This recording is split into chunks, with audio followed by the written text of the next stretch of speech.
एक बार भगवान बुद्ध अपने शिष्यों के साथ बैठकर उन्हें कुछ समझा रहे थे। इतने में ही वहां अजातशत्रु आ पहुंचते हैं और बुद्ध से कहते हैं, हे बुद्ध, जब से मैं आपका अनुयायी बना हूं तब से सभी लोग मेरे सीधेपन का बहुत फायदा उठाते हैं। आपका अनुयायी बनने से पहले लोग मुझसे बहुत डरते थे क्योंकि तब मैं बहुत क्रूर था और किसी को भी मृत्युदंड देने में क्षण भर का भी समय नहीं लगता था। आपका अनुयायी बनने के बाद अब मेरा मन इन कामों को करने को तैयार नहीं होता है और मैं सभी लोगों को प्रेम देना चाहता हूँ, परंतु कुछ लोग इस बात का गलत फायदा उठा रहे हैं और इससे मेरी प्रजा को बहुत खतरा है। मेरे शासन में बहुत दिक्कतें आ रही है। अब बताए मैं क्या करूं? तब बुद्ध उसे एक कहानी सुनाते हैं। एक बार एक भिक्षुक एक गांव में गुजर रहा था। उस गांव में एक बहुत बड़ा पीपल का वृक्ष था। चलते चलते भिक्षुक बहुत थक गया था। उसने सोचा कि उस वृक्ष के नीचे थोड़ा आराम कर लिया जाए। वह वहां पहुंचा ही था कि कुछ लोग उसे रोक देते हैं और भिक्षुक से कहते हैं, वहां एक बहुत जहरीला सांप रहता है। उसने बहुत से लोगों को डस लिया है। वह इतना खतरनाक है कि जो भी उसके सामने आता है वह उसे जिंदा नहीं छोड़ता। भिक्षु मुस्कुराता है और कहता है, एक दिन तो सभी को मरना है। अगर मुझे आज ही मरना होगा तो इसमें कौन सी बड़ी बात है। आप मेरी जरा भी चिंता ना करें और मुझे आज्ञा दें। और पेड़ के नीचे अपना आसन बिछाकर बैठ जाता है। थोड़ी ही देर के बाद उसके सामने सांप आता है और उससे कहता है, क्या तुम्हें मुझसे डर नहीं लगता? क्या तुम्हें पता नहीं ये मेरा इलाका है और यहाँ पर आने की किसी भी की हिम्मत नहीं होती? तब भिक्षु उसे बहुत प्रेम के साथ कहता है, उसमें डरने वाली कौन सी बात है? तुम जो भी करते हो वह इसलिए करते हो क्योंकि तुम डर रहे हो कि कोई तुम्हें मार ना दे, इसलिए तुम दूसरों को डराते हो। मुझे किसी बात का डर नहीं, ना ही मुझे मृत्यु का डर है और ना ही जीवन की लालसा है। कोई मुझे नुकसान ही नहीं पहुंचा सकता, तो फिर मैं क्यों डरूं? सांप को यह सुनकर बहुत गहरा आघात पहुंचता है। उसने आज तक ऐसे व्यक्ति देखे जो उससे डरकर भागते थे। उसने आज तक ऐसा कोई व्यक्ति नहीं देखा जो उससे नहीं डरे। भिक्षुक की इतनी बातें सुन सांप उसके चरणों में लेट जाता है और उनसे कहता है, आज तक मैंने जो भी किया अपनी जान बचाने के लिए किया, क्योंकि अगर मैं इस तरह का रूप धारण नहीं करता तो लोग मुझे जिंदा नहीं छोड़ते।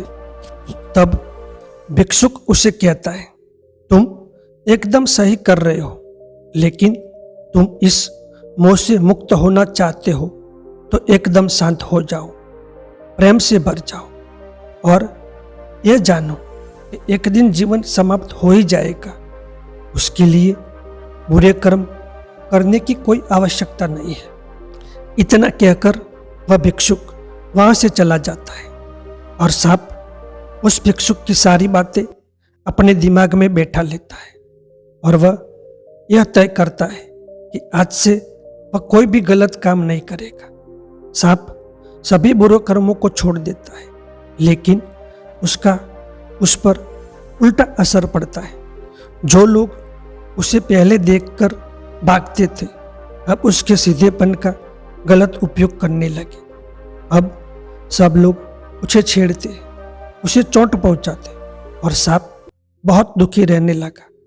अब उसके शरीर पर बहुत से चोट के निशान बन गए, क्योंकि अब वह लोगों को नुकसान नहीं पहुंचाता था और सभी लोगों के साथ प्रेम से रहने की कोशिश करता था। लेकिन लोगों में उसके प्रति जो भय था वही उसे सुरक्षित रखता था। कुछ दिनों बाद वह भिक्षु फिर से उसी पेड़ के नीचे आता है और अपना आसन बिठाकर बैठ जाता है और उस सांप को देखकर बड़ा आश्चर्यचकित होता है कि पहले इस सांप की क्या स्थिति थी, लेकिन अब सांप की क्या स्थिति हो गई है। और वह सांप के लिए बहुत चिंतित भी होता है। भिक्षुक को देखकर सांप कहता है, हे भिक्षुक, जब से आपने मुझे कहा है कि शांत हो जाओ, प्रेम को अपनाओ, तब से लोगों ने मुझसे बहुत गलत व्यवहार करना शुरू कर दिया है, जिससे मुझे जीवन जीने में बहुत कठिनाई हो रही है। अब आप ही बताइए मुझे क्या करना चाहिए। भिक्षु उस सांप से कहता है, हे मित्र, मैंने तुमसे यह नहीं कहा था कि तुम अपने स्वभाव को ही बदल दो। तुम सर्प हो और क्रूरता ही तुम्हारा स्वभाव है। अगर तुम क्रूरता नहीं रखोगे तो लोग तुम्हें खत्म कर देंगे, लेकिन इसका मतलब ये नहीं है कि तुम्हारे भीतर जो उद्देश्य है उसे गलत रखो। तुम्हें भीतर से अपने आप को सही रखना है और बाहर से खुद को यह दिखाना है जो जरूरी है, क्योंकि सर्प एक जहरीला जीव है और लोगों में उसके लिए भय होना आवश्यक है।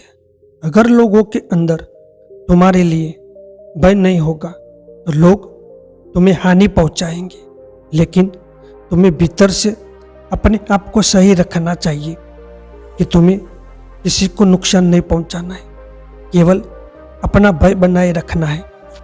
गौतम बुद्ध कहते हैं, तो हे अजात शत्रु, तुम इस कहानी से क्या समझे? तो इसका मतलब यही है कि तुम अपने स्वभाव को मत बदलो, तुम अपने आप को समझो।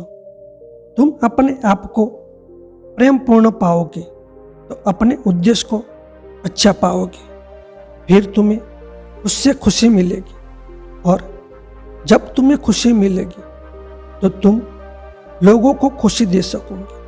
और यहाँ इस बात की जरा भी जरूरत नहीं है कि तुम बाहर से लोगों को क्या दिखा रहे हो। जरूरत इस बात की है तुम भीतर से अपना उद्देश्य क्या रखते हो।